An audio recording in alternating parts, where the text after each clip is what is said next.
ಮುಂದಿನ ರಾಶಿ ಕನ್ಯಾ ರಾಶಿ. ಕನ್ಯಾ ರಾಶಿಯವರಿಗೆ ರಾಹುಗ್ರಸ್ತ ಸೂರ್ಯಗ್ರಹಣದ ಪ್ರಭಾವ ನೋಡೋಕೆ ಹೋದಾಗ ಈ ರಾಶಿಯವರಿಗೆ ಈಗಾಗಲೇ 5 ಗ್ರಹಗಳ ಪ್ರಭಾವ ಇರತಕ್ಕಂಥದ್ದು ಕೂಡ ಒಳ್ಳೆಯದಾಗಿದೆ. ಆದರೂ ಕೂಡ ರಾಶ್ಯಾಧಿಪತಿಯಾಗಿರ್ತಕ್ಕಂಥ ಬುಧ ಮೇಷದಲ್ಲಿ ಸಂಚಾರ ಮಾಡ್ತಾ ಇದ್ದಾನೆ.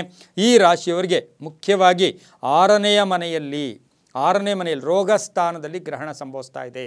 ರಾಹುಗ್ರಸ್ತ ಸೂರ್ಯಗ್ರಹಣ 6ನೇ ಮನೆಯಲ್ಲಿ ಗ್ರಹಣ ಸಂಭವಿಸ್ತಾ ಇರತಕ್ಕಂಥದ್ದು ಆಗಿರೋದ್ರಿಂದ ಇವರಿಗೇನು ಅಂತ ಹೇಳಿದ್ರೆ ಸ್ವಲ್ಪ ಸಂಗಾತಿಯ ಅನಾರೋಗ್ಯ, ಗಂಡ ಹೆಂಡತಿಯರಲ್ಲಿ ಯಾರಿಗೋ ಒಬ್ರಿಗೆ ಅನಾರೋಗ್ಯ. 6ನೇ ಮನೆ ಅಂದರೆ ರೋಗಸ್ಥಾನ.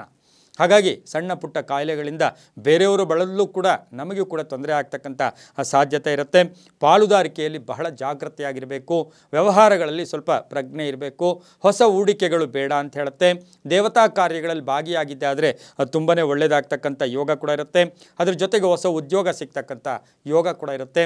ಮಕ್ಕಳಿಂದ ಶುಭ ಆಗ್ತಕ್ಕಂಥದ್ದು, ತಾಯಿ ಆರೋಗ್ಯದಲ್ಲಿ ಚೇತರಿಕೆ ಕಾಣ್ತಕ್ಕಂಥದ್ದು, ಹೊಸ ಜವಾಬ್ದಾರಿಗಳನ್ನು ಹುಡುಕೊಂಡು ಹೋಗ್ತಕ್ಕಂಥದ್ದು, ಹೊಸ ಸಂಸ್ಥೆಗಳನ್ನು ಸ್ಥಾಪನೆ ಮಾಡ್ಕೊಳ್ಳೋದು, ವ್ಯಾಪಾರಿ ವರ್ಗದವ್ರಿಗೆ ಚೆನ್ನಾಗಿರುತ್ತೆ. ರಾಜಕಾರಣಿಗಳಿಗೆ ಸ್ವಲ್ಪ ಜಾಗೃತಿಯಾಗಿರಬೇಕು, ಸ್ವಲ್ಪ ಹುಷಾರಾಗಿದ್ದಿದ್ದೆ ಆದರೆ ತುಂಬಾ ಒಳ್ಳೆಯದಾಗುತ್ತೆ. ಇದು 3 ತಿಂಗಳ ಇದರ ಪ್ರಭಾವ ಇರ್ತಕ್ಕಂಥದ್ದು ಕೂಡ ಆಗಿರೋದ್ರಿಂದ ದೇವತಾ ಕಾರ್ಯಗಳಲ್ಲಿ ಭಾಗಿಯಾಕೊಂಡಿದ್ದೆ ಆದರೆ ಅದು ತುಂಬಾ ಒಳ್ಳೆಯದಾಗ್ತಕ್ಕಂಥ ಯೋಗ ಕೂಡ ಈ ರಾಶಿಯವರಿಗಿರುತ್ತೆ. ಹಾಗೆ ಈ ರಾಶಿಯವರಿಗೆ ಬಹುಮುಖ್ಯವಾಗಿ ಏನು ಅಂದರೆ 7 ತೆಂಗಿನಕಾಯಿ ತಗೊಂಡು 7 ತೆಂಗಿನಕಾಯಿಯನ್ನು ಇವರು ಬುಧವಾರ ಅಥವಾ ಭಾನುವಾರ ಹರಿಯುವ ನೀರಿನಲ್ಲಿ 7 ತೆಂಗಿನಕಾಯಿಯನ್ನು ಬಿಟ್ಟು ಬಂದಿದ್ದೆ ಆದರೆ ಅದು ತುಂಬಾ ಒಳ್ಳೆಯದಾಗುತ್ತೆ. ತಮ್ಮ ಅದೃಷ್ಟ ಸಂಖ್ಯೆಗಳು 5 ಮತ್ತು 4 ಆಗಿರುತ್ತೆ. ಹಸಿರು ಬಣ್ಣ ಮತ್ತು ಹಳದಿ ಬಣ್ಣ ಉಪಯೋಗಿಸ್ಕೊಳ್ಳಿ.